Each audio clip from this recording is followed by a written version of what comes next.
అందరికీ నమస్కారం. ఈరోజు సౌందర్యలహరిలోని 77వ శ్లోకం గురించి తెలుసుకుందాం. ముందుగా అమ్మను స్తుతిస్తూ ఓ ప్రార్థనా శ్లోకం. ఓం శ్రీమాత్రే నమః.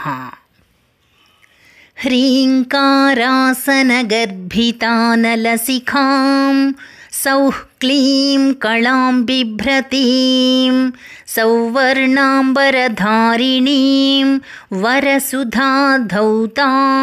త్రినేత్రోజ్వలాం వందే పుస్తకపాశమంకుశధరాం స్రగ్భూషితాముజ్వలాం త్వాం గౌరీం త్రిపురాం పరాత్పరకళాం శ్రీచక్రసంచారిణీ.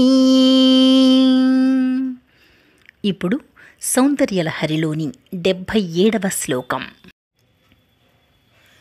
యదేతత్ కాళిందీ తనుతరతరంగాకృతి శివే కృశే మధ్యే కించిజ్జనని తవ యద్భాతి సుధియాం విమర్దాదన్యోన్యం కుచకలశయోరంతరగతం తనూభూతం వ్యోమ ప్రవిశదివ నాభిం కుహరిణీ.